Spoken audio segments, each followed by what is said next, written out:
don't forget to like and subscribe. Hello there. All right. I watched the movie Kesari. This movie was about basically the 21 Sikhs who stood up against defending one fortress against a horde of like 10,000 Muslims.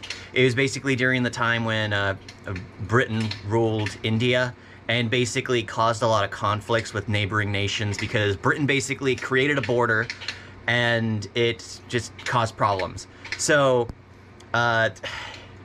I was thinking it was going to be like a 300 type of route, but it was better, much better. The trailer, I thought it was going to have like a love story going on, but it does, but it doesn't. All the love story is just because this is an Indian film and they tend to run hours long. So it's like, of course, they're going to throw in a love story. They're going to introduce it. It's going to have something to do with maybe it's a neighboring girl who defends the base. But the way it starts out is he's with his battalion or whatever it is, and the lead actor, I can recognize his voice immediately now because I've seen him in so many movies back to back to back now that it's just like immediately, I know who you are. Okay, so he basically sees this Muslim woman who's running away from a group of Muslims because she didn't like the man they married her off to, and they're gonna kill her, and he protects her.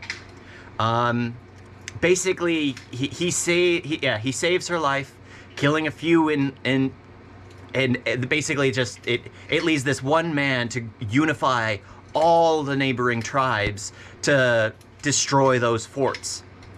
He just so happens to be transferred because he disobeyed an order to the weakest fort, which is the first to be attacked. And then him and the 20 other Sikhs there are forced to stand strong. And the love story that's there is primarily just flashbacks, like probably 5-10 minutes total. Like he'll hallucinate his wife in one scene, 2-3 scenes where he hallucinates his wife, and it actually kind of gets you because he felt guilt in the first time you see his wife because the Muslim lady he protects offered him food. And it's just like, so he was feeling guilt for that, and it is apologizing to the hallucination of his wife. And I was like, okay. So it was very well done, and the story was primarily about him getting to this new group of Sikhs that were honestly just not doing their duty, not guarding, not patrolling, not because they were at the weakest fort, nothing happened there, and he gets there and he basically starts leading them. He basically sets them to task. He holds them accountable, and they become stronger for it. And yeah, gets to the point where they're raided, they defend, they do, and it's just sad because the story, not a sole survivor. And then at the very end, it basically shows you clips of like the honor they were given at the end.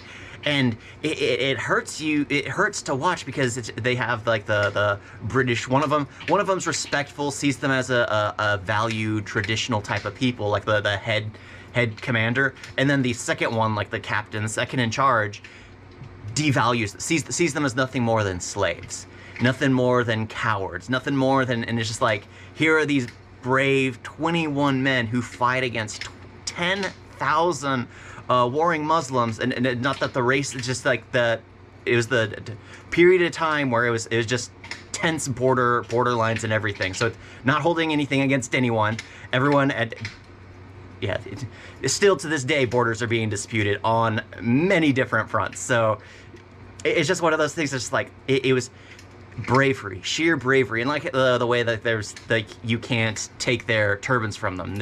You're gonna respect their culture. We're gonna honor their sacrifice for how brave they were, without faltering, without cowering, without running away in fear. They fought bravely, and they were being respected by the attackers. They basically, one of the leaders was like, yeah, we're not gonna do anything to disgrace your religion, your beliefs, anything. And I was just like, that movie's powerful, absolutely powerful. The shots and everything is just beautiful. Of course, they had this one guy who's introduced at the very beginning. He's a sharpshooter, and I was like, of course, this is gonna have a long-standing repeat in the story. So yeah, he's basically a sharpshooter who the main actor. I really need to learn the Indian actors' names because they use them over and over and over in every movie. So I just need to learn like 10 names and then I'd be able to say their names in every single review. But yeah, absolutely phenomenal film. Absolutely amazing. The fight scenes were epic. Apparently the dance when he's basically alone fighting against the army that when the Muslims finally raid the fort is the Sikhs baptism dance. It's like a fighting where they fight with it. So I've learned a lot about the religion just because as I was being instructed as we were watching the film. It was just like, okay, this is this, this is this, this is this. It's like, okay, that's fascinating. Like you learn about the colors. Well, I was told it was orange and blue, but they use the word saffron in the it's just like, okay, very, very fascinating, very great when you start to learn more of the culture. Because anyway, if I didn't know like that was a dance, it still was an epic shot. Everything he was doing, the way he was jumping around with the blade, and then you know it's traditional, and it's just like, it just feels far more impactful. Absolutely amazing film. I'm so glad I actually got around to seeing it. Yeah. I need to watch more and more films, obviously. Thank you all for watching. Talk to you next time. Toodles!